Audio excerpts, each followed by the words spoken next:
Hi, I'm Dr. Kate Utek with New Journey Physical Therapy, and I'm here to talk to you about downtraining.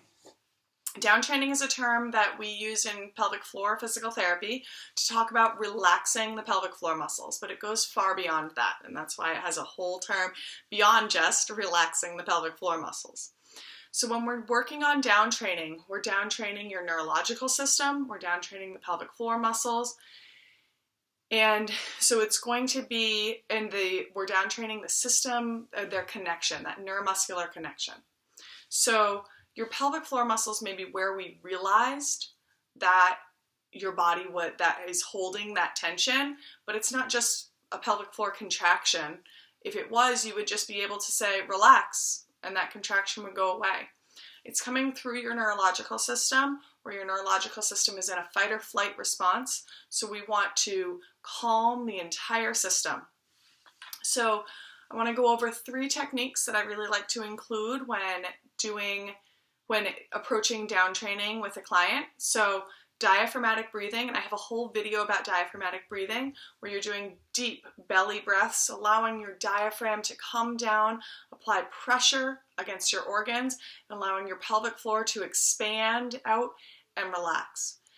By stimulating the diaphragm, we're going to calm the vagus nerve, which is part of that parasympathetic nervous system response of sending out that you are in a fight or flight response, keeping you in that fight or flight state. And when you're in a fight or flight state, your pelvic floor is going to tense up and make sure that you don't urinate, make sure that you don't defecate, and it's going to stay there until you get out of that response. So we want to calm that neurological system with some deep belly breathing, diaphragmatic breathing, and some meditation is another really effective tool for this.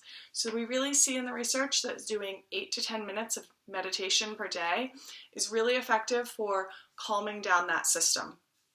So meditation can be done in a lot of different ways. You can do guided meditation. One of my favorite options for that is Headspace. It's free for educators, and so you can go on and download Headspace on your phone and have options of guided meditations to go through right there. You can also use the app Calm, which is another really great one. And then some other tools that you can use are stretching. So getting into a deep stretch position and just staying there. And that's a meditation in itself, to just stay in that place and just focus inward instead of outward. Another technique to use is exercise in general. This can be a meditation technique. To just be focused inward is the main goal when you're meditating, and that's going to happen if you're focused on your movements and your body position in exercising. Another tool to consider using is mindfulness. So mindfulness can include many things, but to calm down, turn inward, and to focus on what you're doing in that moment.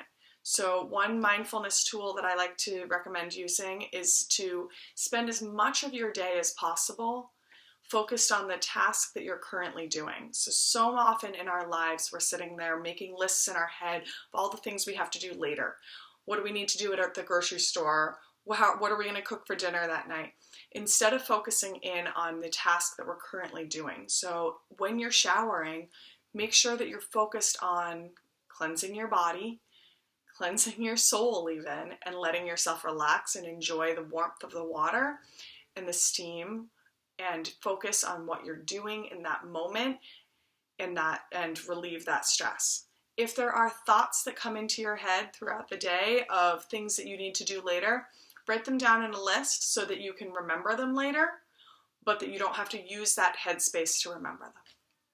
So hopefully this gives you a little bit of an understanding of the benefits of downtraining and why we're utilizing downtraining and how to utilize that in your own life. Look out for some other videos on diaphragmatic breathing, stretching techniques, so that you can relax your hip muscles, your pelvic floor muscles, and utilize that in your downtraining process. Thank you. Have a great day.